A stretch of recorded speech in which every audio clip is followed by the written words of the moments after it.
يا مساء الفل عليكم حبايبي ومتابعيني، اخباركم ايه؟ يا رب تكونوا بخير. هنعمل ايه النهارده يا لولو؟ هنعمل البيتزا الشرقي او الفطير الشرقي. طبعا بدل ما تشتري من بره الفطيره غاليه، لا احنا هنعمله هنا بطريقه بسيطه جدا وسهله وطعمه زي بتاع بره بالظبط. يلا بينا نقول مقاديرنا.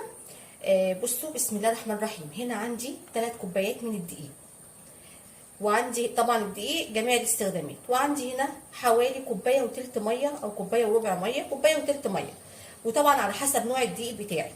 وعندي هنا كمان نص معلقه سكر صغيره، ونص معلقه ملح او ربع معلقه ملح صغيره. مش بنحتاج ماده للرفع ولا حاجه، سواء خميره او بيكنج باودر. احنا عايزين عجينه طريه ناعمه جدا، تكون بصوا ملمسها ناعم قوي. فيلا ندخل بقى على الطريقه. بسم الله الرحمن الرحيم. اول حاجه هبعد الميه دي، وهجيب بوله وهنزل بيها بالدقيق، 3 كوبايات من الدقيق. تمام. وبعد كده هنزل على الدقيق بالسكر والملح واقلبه كويس جدا اهو. احنا هنحشيها ايه؟ احشيها اي حشوه انت عايزاها. عايزاها تحشيها سجق احشيها، عايزه تحشيها لحمه مفرومه زي ما انا هحشيها احشيها، زي ما انت عايزه. الحشوه دي بتاعتك انت. انا عن نفسي هحشيها لحمه مفرومه متعصجه عادي جدا، حاطه يا دوبك قرن فلفل حار وفلفل اسود وملح بس. هنا قلبت الدقيق بالملح بالسكر. هنزل بقى بالميه، ميه دافيه هنزل بيها بالتدريج. بسم الله الرحمن الرحيم اهو. هقلب كده وبعد كده هدخل ايدي، هسيب شويه بس في الكوبايه اهو.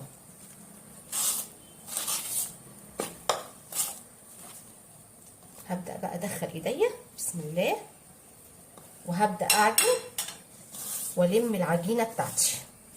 احتجت ميه هاخدهم، ما احتجتش خلاص. بس هي من كوبايه لكوبايه وتلت او كوبايه وربع. طبعا المقدار اللي انا عاملاه 3 كوبايات من كوبايه الشاي العاديه اللي احنا بنشرب مج الشاي العادي اللي هو ده، حاطه منه 3 كوبايات. طبعا انت تقدري تحطي تضاعفي الكميه زي ما انت عايزه اهو. هحط شويه ميه صغيرين اهو، وهبدا الم العجينه. هلمها بقى وارجع لكم. هنا خلاص انا لميتها اهو. هبدا بقى اشيلها من على الطبق. بصوا هي حوالي خدت كوبايه وربع كده او اقل كمان من الربع. تمام، يعني فاض مني حوالي ربع كوبايه ميه. بصوا هبدا اعجنها كده. انا عايزاها عجينه طريه ناعمه، عجينه طريه ناعمه، فهعجنها كويس جدا وهرجع لكم. تمام. دلوقتي انا عجنتها اهو. تمام خلاص، عجينه ناعمه جدا. هبدا جبت بقى صينيه دهنتها مسحه زيت، وهبدا امسك بقى العجينه واعملها عباره عن كور كلها قد بعض اهي. وهمسك اول كوره وهلمها كده اهي بالشكل ده زي سره كده، وهحطها في البوله هنا. وهمسك كمان واحده اهي، وبرده هلمها زي السره اهو بالشكل ده.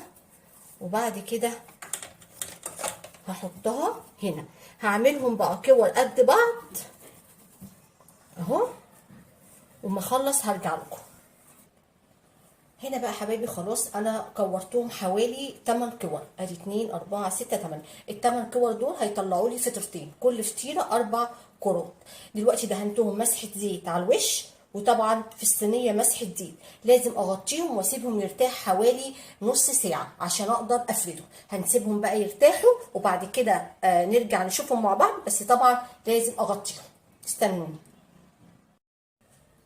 دلوقتي بقى يا حبايبي العجين بتاعنا ارتاح خالص اهو.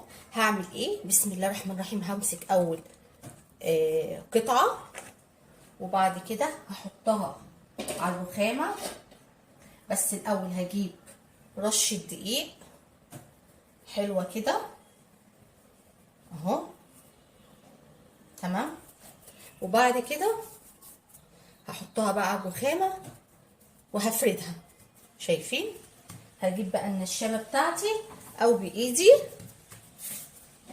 اهي، هي هتتفرد معايا بكل سهوله عشان العجينه ارتاحت معايا اهو. بصوا اهو، هفردها كده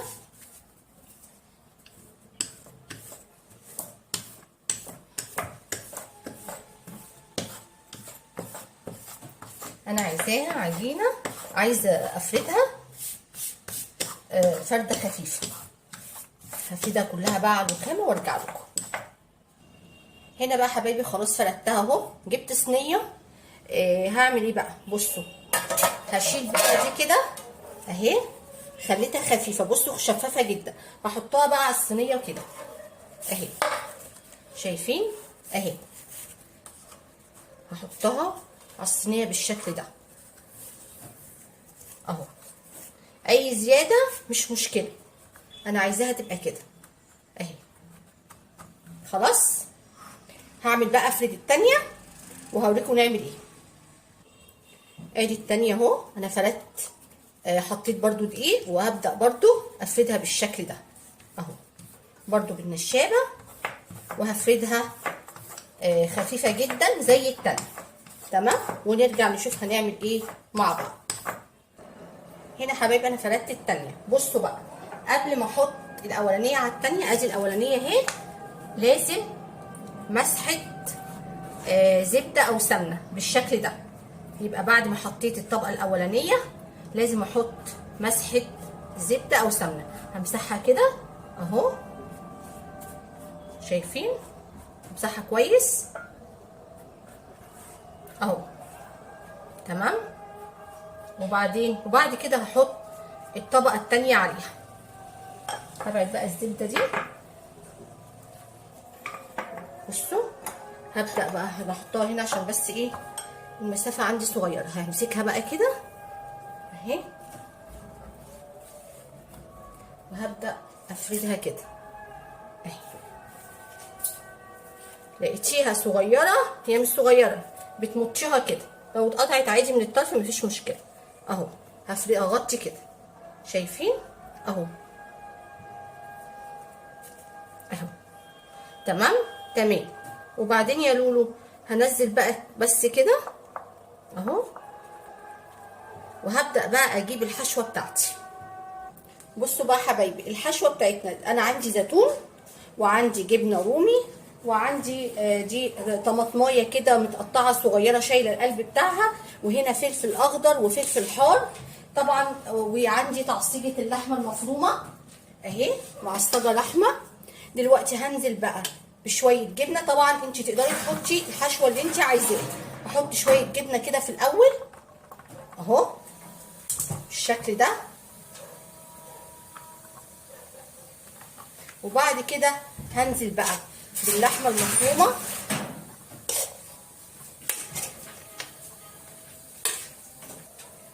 بعد ما فردت الحشوه بتاعت اللحمه. هنزل كده بقطعه طماطم خفيف، ما تكتريش من الطماطم مع اني شايله القلب بتاعها اهو بالشكل ده. وبعد كده كمان هنزل بالزيتون. الزيتون دوت اللي كان عندي اللي انا مخليلاه في البيت اهو، شويه زيتون كده بالشكل ده. وبعد كده كمان هنزل بالفلفل. تقدري تحطي فلفل الوان زي ما انت عايزه. الحشوه دي بتاعتك انت اختياري اهو. حطيت الفلفل بالشكل ده. وبعد كده اخر حاجه هنزل بيها شويه جبنه كمان على الوش. تقدري تحطي ميكس جبن اهو شويه كده على الوش. وبعد كده هنعمل ايه تاني؟ هنركنها بقى ونفرد كمان طبقتين تاني. تمام، هنفردهم وارجع لكم. هنا بقى حبايبي خلاص انا بفرد الطبقه التانيه. بصوا بتتفرد بسهوله جدا. حطي بس معلقه زبده كده على الوش وهتتفرد معاكي زي الفل اهي. شايفين؟ بصوا مش محتاجه حاجه اهي، بس كده هنفرد نحطها بقى. يلا بينا نحطها على الصينيه بتاعتنا دلوقتي بقى. بصوا ادي العجينه التانيه اهي، هنحطها كده بالشكل ده برضو عليها.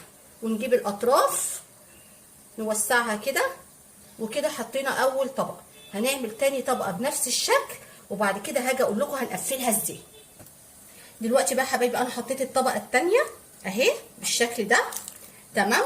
وحطيت بين الطبقتين زبده. الاطراف بقى اللي هنا ديت انا قصرتها شويه. هبدا بقى امسك من هنا، بصوا اهي عشان تبقى قدامكم. بصوا اجيب كده وادخل لتحت كده اهي، ادخل لتحت بالشكل ده اهي، شايفين اهي. هلفها كده وهدخل لتحت العجين الزياده ده، هدخله لتحت الفطيره. دلوقتي خلاص قفلتها وحطيت عليها حاجات بسيطه من الزبده. جبت صفار بيضه اهي، هحط بصوا حاجات خفيفه كده، بس خلي بالك عشان ما تتقطعش، عشان هي بصوا حاسه ان هي ايه منتفخه كده. احط كده صفار بيض خفيف، طبعا ده اختياري. ممكن تحطي زبده بس وخلاص، انا بس هحط كده. وممكن تحطي جبنه على الوش بس بدل صفار البيض، ميكس جبن يعني. انا هحطها دلوقتي بصفار البيض بس، وبعد كده هندخلها الفرن. قبل ما تاخد اللون هنحط عليها جبنه، شويه جبن او جبنه رومي. انا هحط جبنه رومي بس، هكتفي بجبنه رومي. انا كده خلاص. الفرن بقى درجه التسويه، الفرن لازم تكون سخنه جدا، يعني انا مشغلاها دلوقتي، الفرن لازم تكون سخنه جدا جدا، تمام. وبعد كده هحطها، هي ما بتاخدش وقت، هحطها على طول في الرف اللي في النص وهنشوفها مع بعض. دلوقتي يا حبايبي هي خلاص استوت كده، يعني فاضل لها يا دوبك تاخد لون. هعمل ايه بقى كده؟ بصوا بتهبط ازاي. احط كام واحده طماطم كده خفيف اهو، بصوا تدي شكل كده بس، تمام اهو. واحط ايه بقى، واحط كمان برضو حاجات خفيفه جدا، الوان بس كده، وهتكمل سواها تاني في الفرن اهو، تمام بالشكل ده. وبعد كده هحط كمان شويه زيتون، ما هي بيتزا بقى اهي، بيتزا شرقي او فطير شرقي اهو. وبعد كده اخر حاجه هحط، عندك اي ميكس جبن حطي، عندك جبنه موتزاريلا حطي، اي حاجه. انا عندي رومي فانا هحط رومي بس بالشكل ده. هدخلها بقى الفرن تاني تكمل استواها وتاخد لون ونرجع تاني. دلوقتي بقى حبايب قلبي البيتزا بتاعتنا خرجت اهي، ما خدتش حوالي 10 دقايق او ربع ساعه في الفرن، وقطعتها. بصوا عايزه اوريكم، اطلع لكم حته. بصوا بسم الله ما شاء الله، هي سخنه برضو. بصوا بصوا مورقه ازاي، بصوا الطبقات، بصوا جميله جدا، سخنه جدا ما شاء الله، حلوه قوي. وده كان فيديو بتاعنا النهارده، يا رب يكون عجبكم حبايب قلبي. وما تنسوش اللايك والشير والاشتراك في القناه وتفعيل الجرس عشان يوصلكم مني كل جديد. والسلام عليكم ورحمه الله وبركاته.